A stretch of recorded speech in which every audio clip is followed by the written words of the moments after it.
estamos todos hablando de inteligencia artificial, porque es como que, está bien, venimos hace mucho tiempo hablando de lo que va a impactar la tecnología o lo que impacta la tecnología en nuestras vidas, pero en los últimos tiempos se ha acelerado el proceso de utilización de la inteligencia artificial y ya, digamos, el agua empezó a mojar los pies.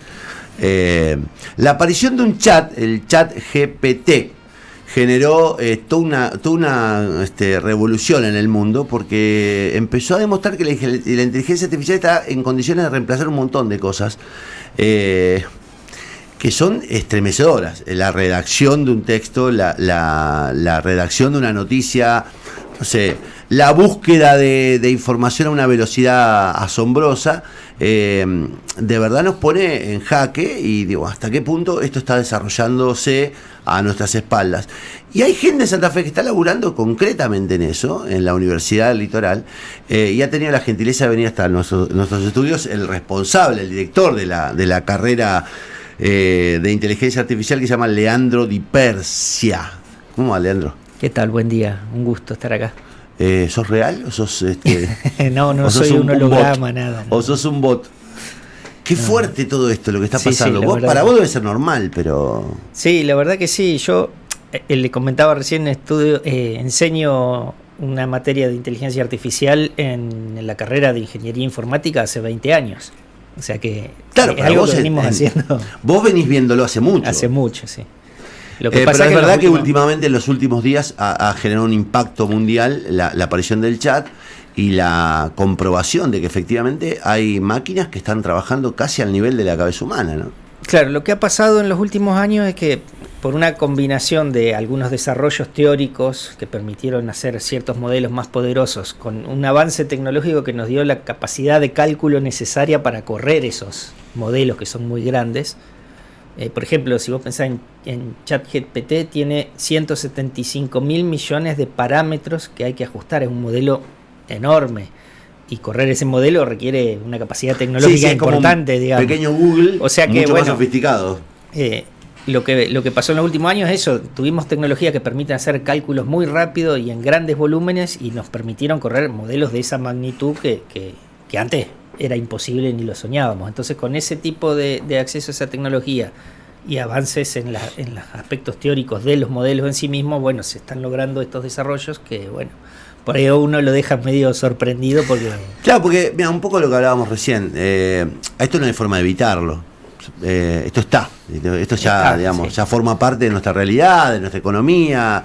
Digo, bienvenido sea en los aspectos que nos favorecen, pero al mismo tiempo, cómo abordamos los aspectos que nos desfavorecen, digamos, la competencia con el hombre, digamos, el hecho de que no... Sí, para mí la clave acá es entender qué es lo que hacen y qué es lo que no hacen, porque por ahí hay como una idea de esto.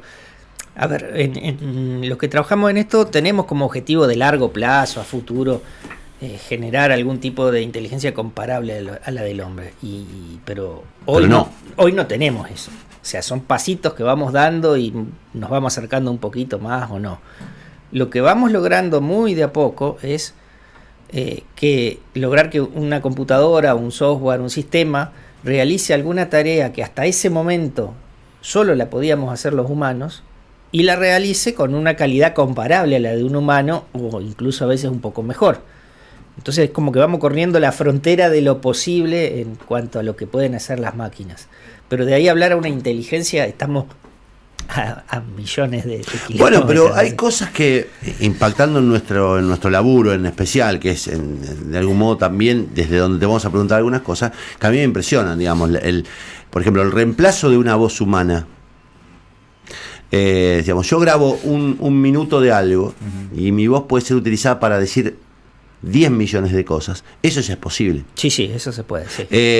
Digamos, poner mi cara en videos, o la cara de cualquiera de nosotros en videos que no se hacen casi a la perfección. Sí.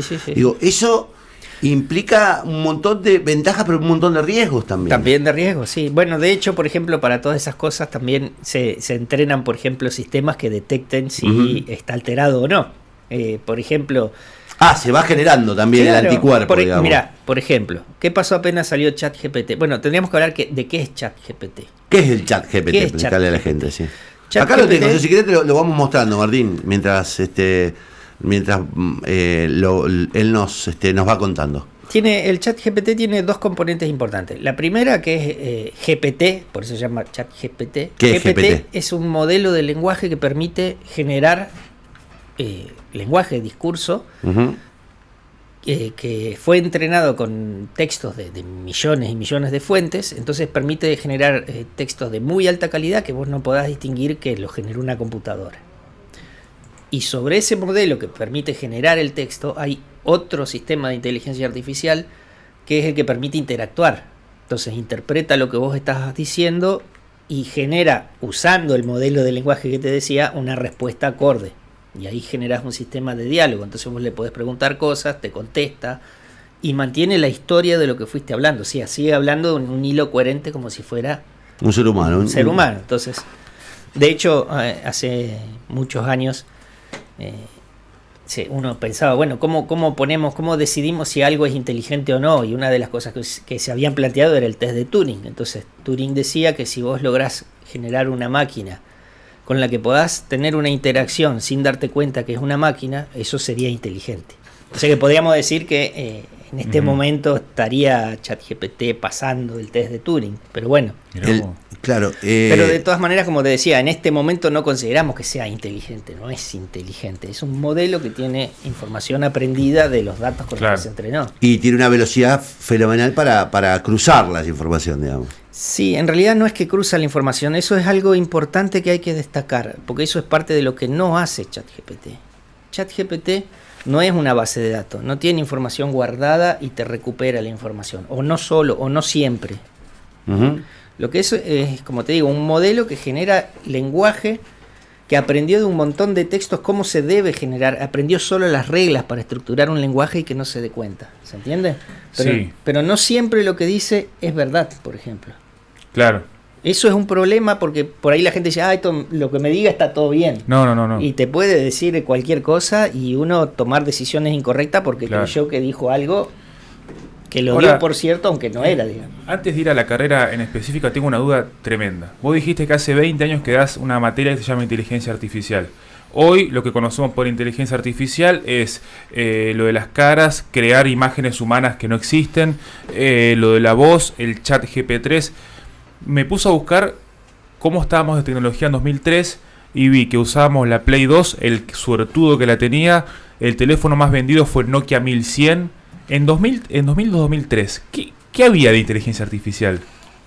Bueno, en ese momento, por ejemplo, yo trabajaba en reconocimiento automático del habla, que vos le hablés a la computadora y te transfiere el texto. Entonces yo trabajaba en eso y en técnicas para lograr que en ese momento ya había reconocedores del habla que te daban un resultado razonable siempre y cuando estuviera el audio de muy buena calidad.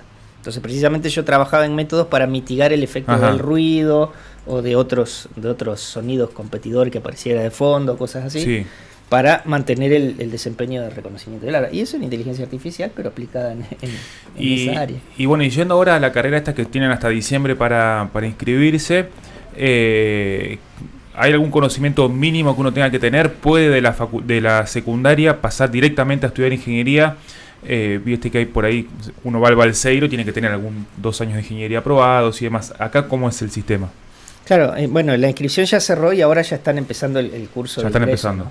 Está empezando el curso de ingreso. Básicamente la carrera de cualquier secundaria... Nace ahora, ¿no? Nace ahora. Sí, este va a ser el primer año que se da. Fue aprobada por el Ministerio en octubre del año pasado. ¿Y cuántos lugares en la Argentina, digamos, desde el punto de vista de las universidades nacionales están generando esto? Bueno, en realidad esta es la segunda carrera en el país, pero la primera era en una universidad privada. Entonces, o sea, es la primera vez que la universidad pública va a tener una carrera de inteligencia artificial. Es muy importante como acontecimiento. Sí, para mí sí, obviamente. No, para vos para mí es un honor. No, pero para el país es muy importante. Sí. ¿Y tuvieron demanda de gente de otros lugares?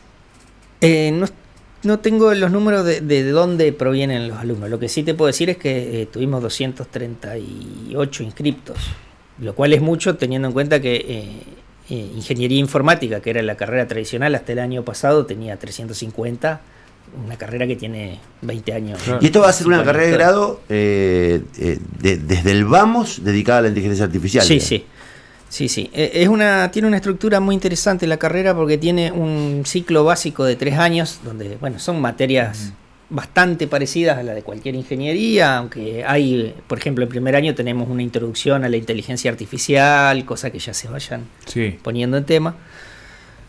Y bueno, terminado el ciclo básico, en el ciclo superior lo que tiene de interesante es que tiene 3 especializaciones diferentes. Entonces el alumno puede elegir uno de esos trayectos y eso hace que tenga que seguir ciertas materias específicas y con eso se va a especializar en un área específica. Entonces puede especializarse más en robótica y automatización, o sea, inteligencia artificial aplicada a la robótica y a la informatización, inteligencia artificial aplicada al procesamiento de señales inteligentes y inteligencia artificial aplicada al aprendizaje de máquina. Y alguien que hoy está estudiando robótica, por ejemplo, ¿tiene chance de sumarse al curso de ingeniería? ¿Tiene que empezar de cero? ¿Ya tiene algún conocimiento aplicado? No, obviamente eso es como cuando uno se quiere pasar de una carrera a otra, hay un proceso donde hay que analizar y homologar algunas materias. Claro, hay que analizar los pero es una carrera muy nueva para saberlo, digamos, no pueden tener todavía ese proceso. Ahora, no deja de ser un desafío, porque ustedes, digamos, ¿cuántos años son la carrera? 5. ¿Te recibís con el título de? Ingeniero en inteligencia artificial. Ingeniero en inteligencia artificial. O sea, y digamos, las posibilidades son infinitas hoy, digamos. Estás abriendo un escenario de capacitación para un mundo prácticamente desconocido. A mí una de las cosas que me vuela la cabeza es que un dato que por ahí no mucha gente sabe es que en la FICH se enseña también el tema de diagramación de videojuegos. Y es bastante importante dentro de la Argentina y en la región. En algún momento supongo se van a terminar cruzando, ¿no? Inteligencia artificial y videojuegos. Sí, obviamente, sí. Hay mucha...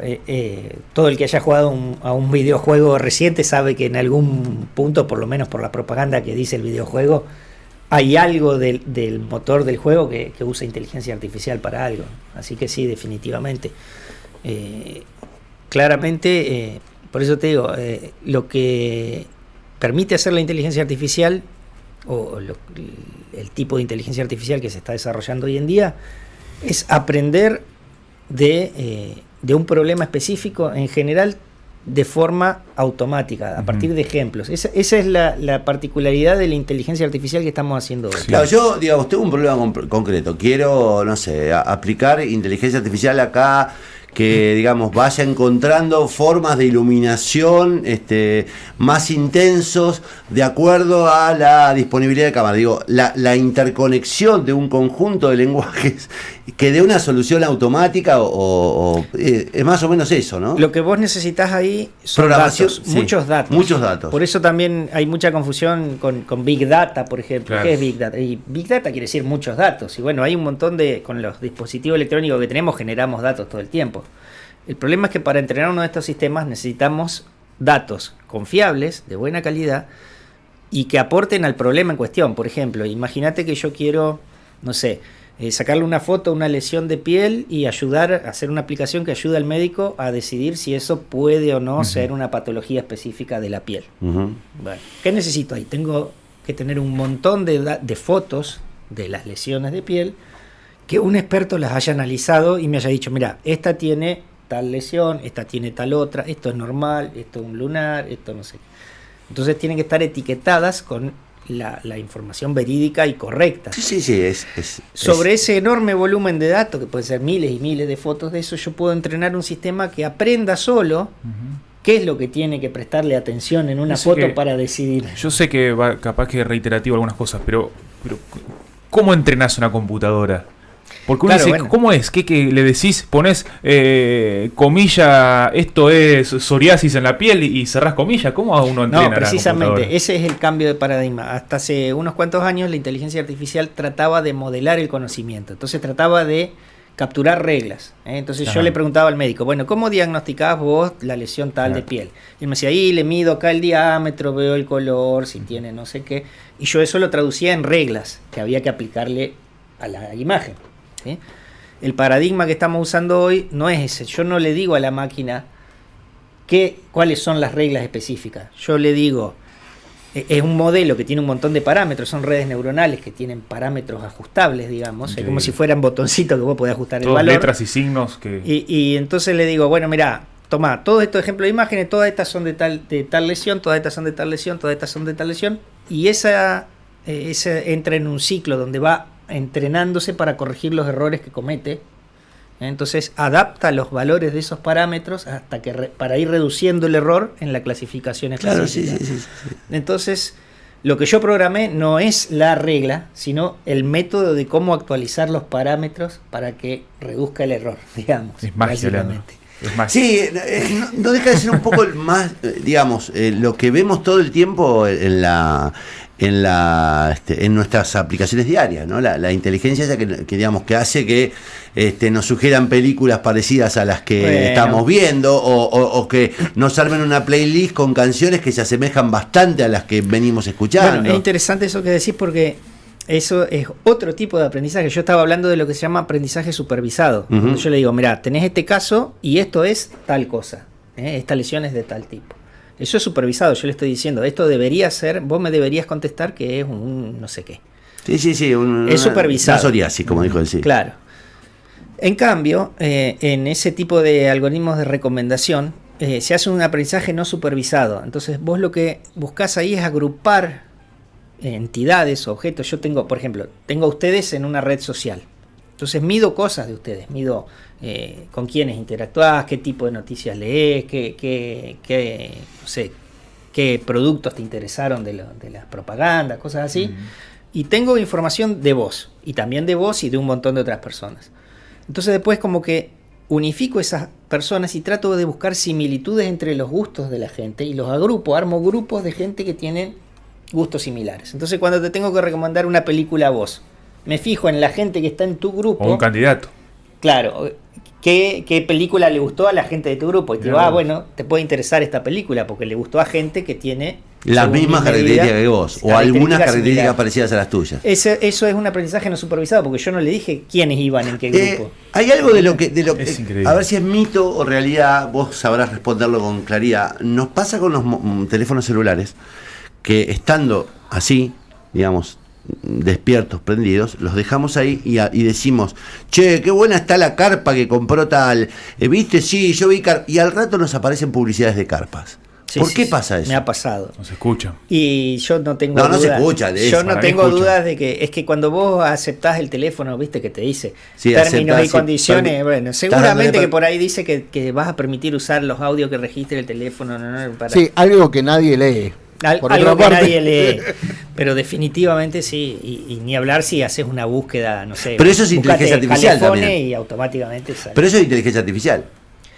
Y hay distintos niveles ahí, porque primero reconoció lo que vos dijiste, entonces determinó que las palabras que dijiste, después determinó que estabas hablando de un producto que te interesaba o lo que sea, y después, bueno, ahí ya, listo, ya está, ya sabe que te interesa cierto producto, te lo da. ¿Cuál es tu paradigma ilusorio, o en todo caso tu utopía respecto a la... Porque sos el primer director de la carrera de inteligencia artificial de la Universidad del Litoral. Esto... digamos, alguna vez no va a ser un cuadro, va a haber un holograma tuyo colgado, pero digo, ¿qué le pasa a las personas como vos respecto a qué proyectan hacia el futuro, digamos? ¿Qué te imaginas en el futuro? Porque mira, perdóname, pero ¿cuál es la comprensión común?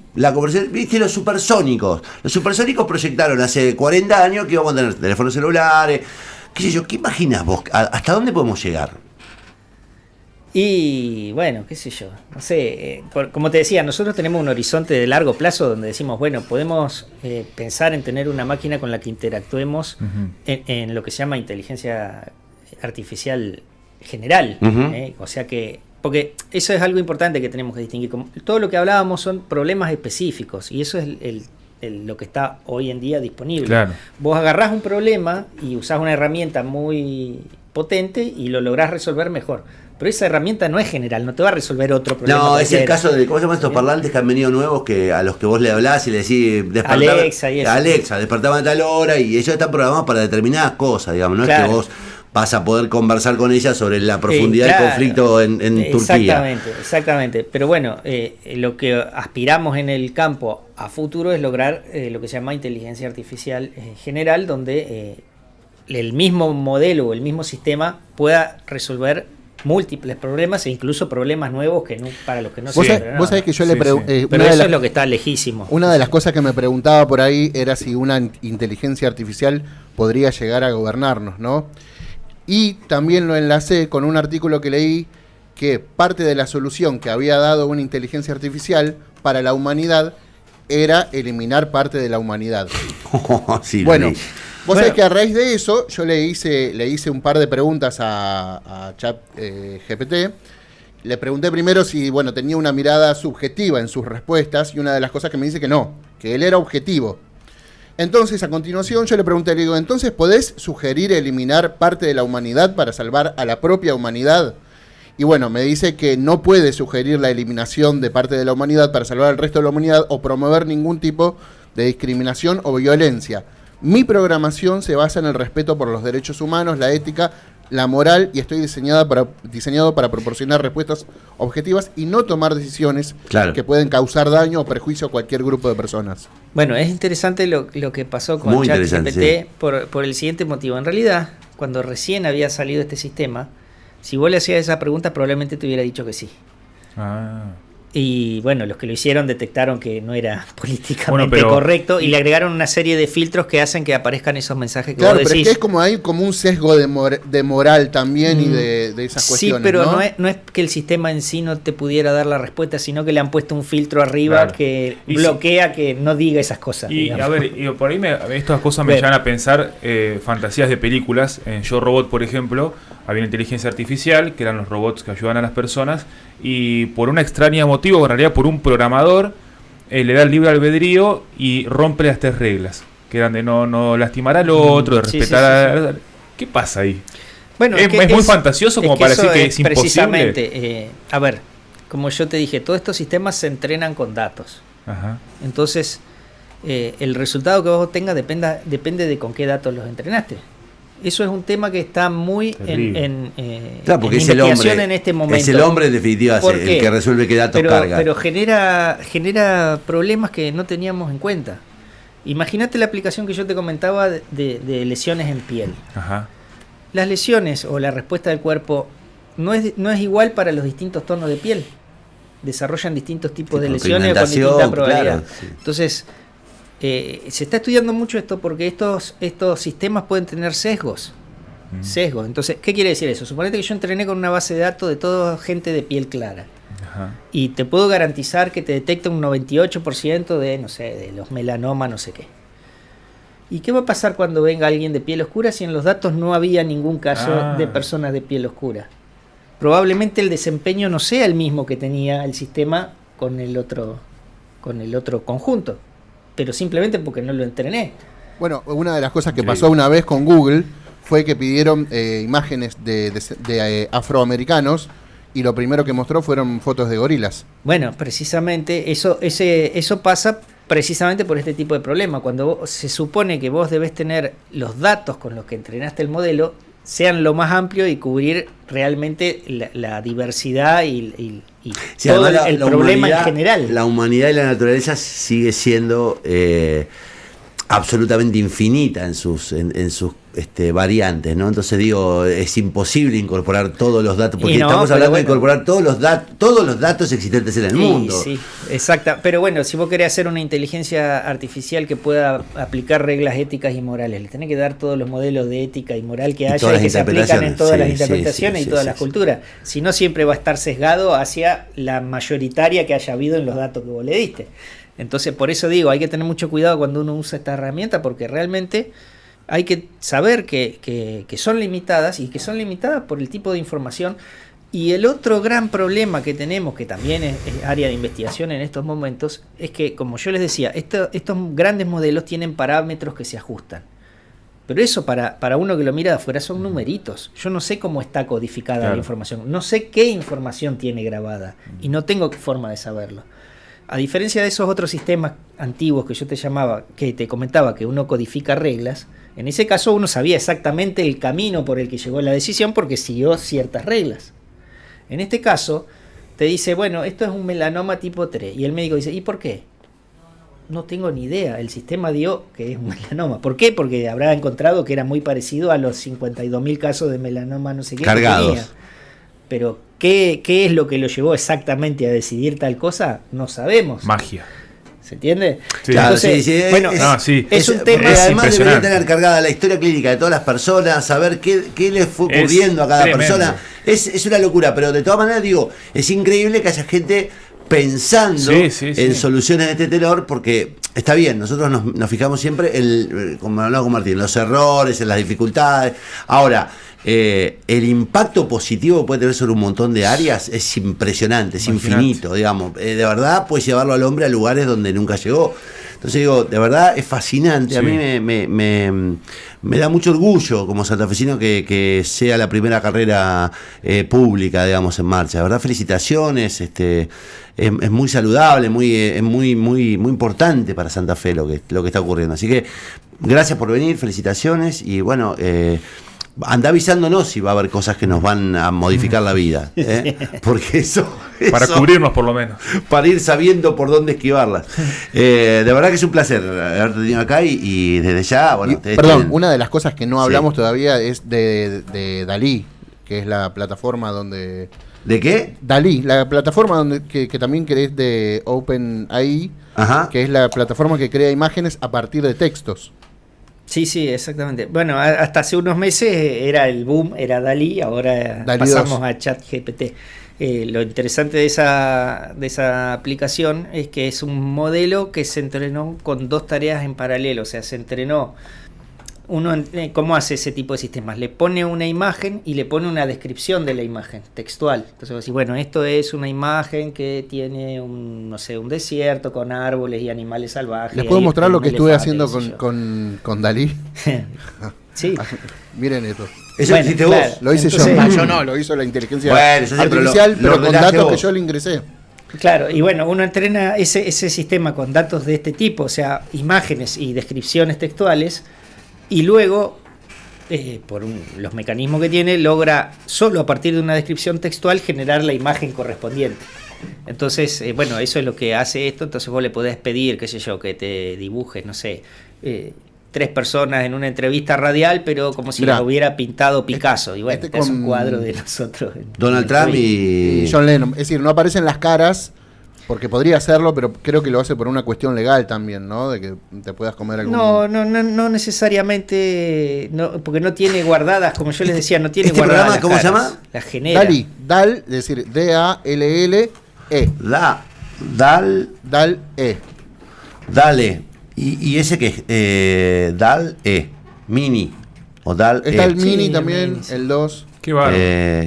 Qué fenómeno, ¿no? Porque esto empieza a modificar, empieza a modificar todo, digamos, empieza a modificar el diseño gráfico. La verdad que es muy impresionante.